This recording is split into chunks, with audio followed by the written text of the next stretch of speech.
Since biblical times, man has witnessed and recorded strange manifestations in the sky and speculated on the possibilities of visitors from another world. Hello, and welcome back to the Ask Johnny channel. Today we continue our in-depth look at ancient Peru, and we study why they seem to be obsessed with carving out thrones and chairs. An experience in terror that'll tear your nerves to shreds. G'day Johnny, our series on mysterious Peru has certainly caught a lot of people's imagination. G'day Johnny, the series has been a smashing success. And what have you got there for us? Righto Johnny, we've got a letter here, and this letter's from Skinflint in Jersey. Hello to everybody in Jersey, keep watching us for Christ's sake. But Johnny, Skinflint says, Johnny, your series on mysterious Peru has been wonderful. I seem to notice, though, that the megalithic builders seem to like fashioning thrones or chairs out of the rock. Have you noticed this, Johnny? Sign Skinflint from Jersey. Kiss, kiss, kiss. She's got there. Thanks, Skinflint.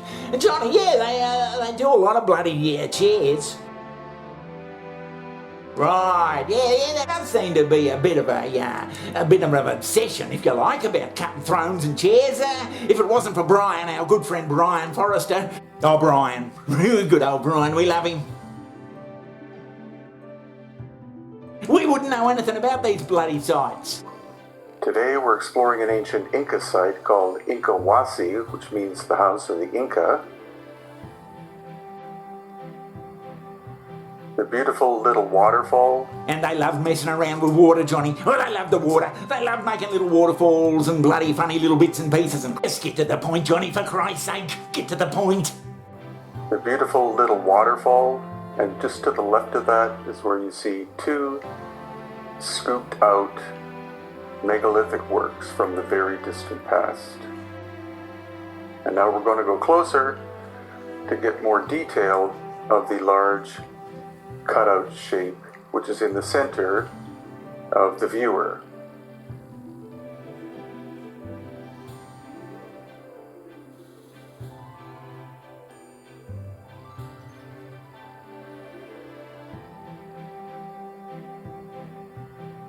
He spent his bloody lifetime marching around the bloody highlands of Peru looking for these fucking bits of rock and stuff and chairs and bloody big thrones and Christ knows what. Over this little bridge is something that defines why I call my little entity or enterprise Hidden Inca Tours, and that's this. This is pre-Inca work.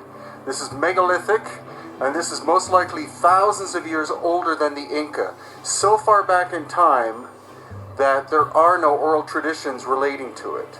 The thing is, Johnny, when they make these bloody chairs, it looks like they've done them with it's really been easy to do for some reason. I'm not sure the bloody authorities care what the hell they find out there anyway, Johnny. Were they doing them with some sort of a bloody machine?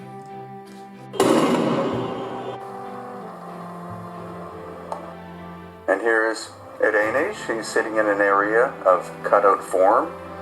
And then we have Wilco at the site itself of what is called the Temple of the Pyramid. These places, of course, are very calming. We don't know if that was the original intent of the construction or whether there were more profound acoustic properties that were employed. Now, I don't know whether they've used machines or not, Johnny, and I'm bloody certain you don't fucking know.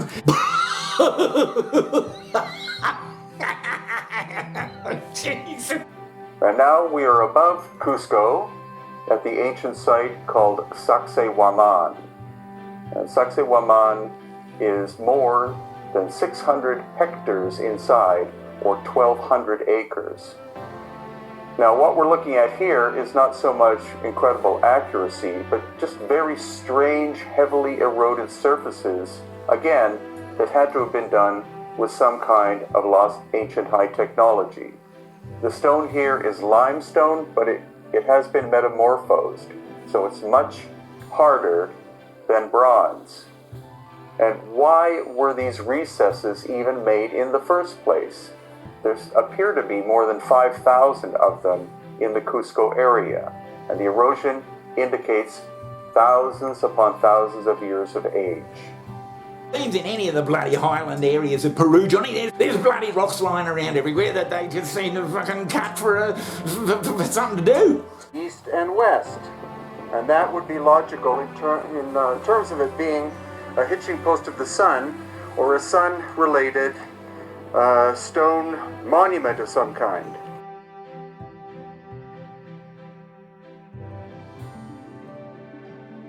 Yeah, if Brian wasn't bloody looking around, we wouldn't know bugger all about these places, Johnny.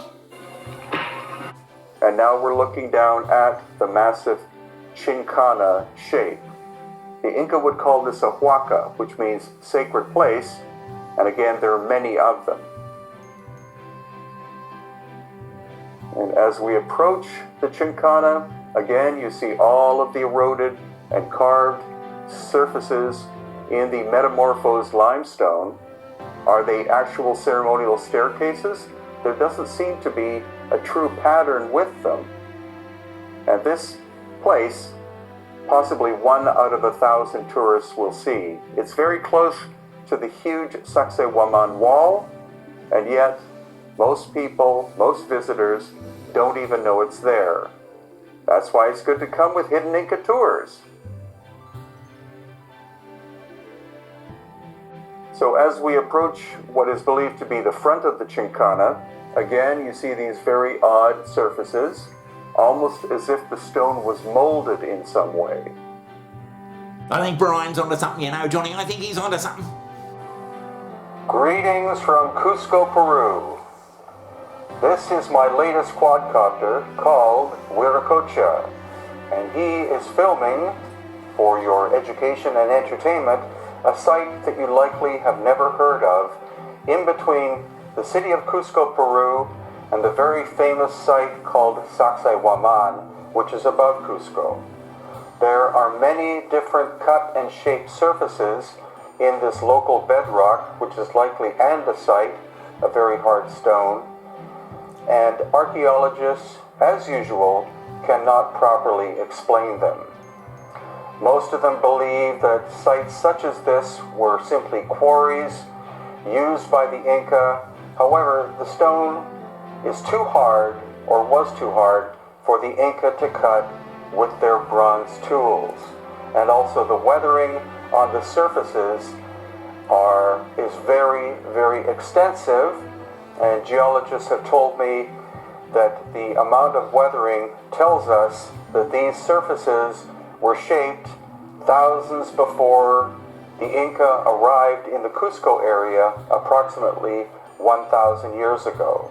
So that is quite a mystery. And that seems to make more bloody sense than anything mainstream science has come up with, Johnny. However, this site is not unique. There are hundreds, if not thousands, of cut stone surfaces in the entire Cusco area which cannot be properly explained by conventional academics. This particular site you probably have not visited, but it's called Little Kanko, and in the background of the photo or the video there is the official site of Kanko. Jesus, have a look at that. It'd be a great bloody joint to take a dog for a walk, Johnny. But mainstream science, Johnny, they reckon that the Inca and the Mayans and all that, they were so bloody bored that they just sat around carving rocks out just to fill in the time. Local expert Jesus Gamara, who has been studying these sites for many years, believes that there are at least 5,000 cut surfaces in the Cusco area at sites such as Kanko, Saksaywaman, Ollantaytambo, Machu Picchu, etc. I mean, they had to grow corn and fuck around and do all sorts of bloody stuff. They'd be flat out doing that. Let alone sitting around carving fucking perfect rocks all day. Johnny, are you trying to tell me that they had nothing better to do than sit around and fuck about building chairs? How bored would you have to be? Jesus Christ.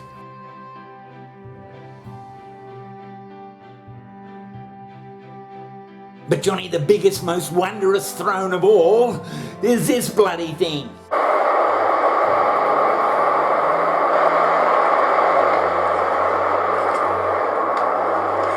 We're at a location called Huaca. You can try to look it up on the internet, but you may not find it. It's in the area of Cusco and the Sacred Valley of Peru.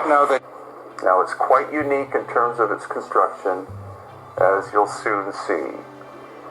We are now several hundred feet above the little stream that runs down through a side valley close to the Sacred Valley of Peru. And now we're actually going up to the cave itself. On the left-hand side, these are Inca constructions. And as you can also see, it's a natural cave.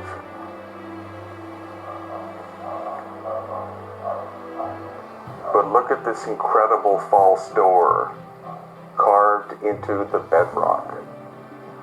And this 3-level depression in a large... Jesus Christ, have a look at that.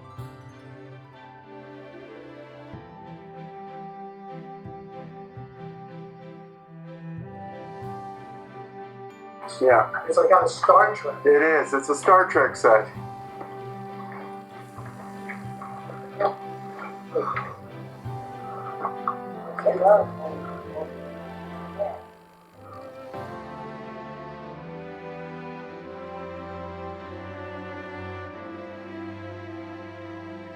It'd be a great joint to take your dog for a walk, Johnny.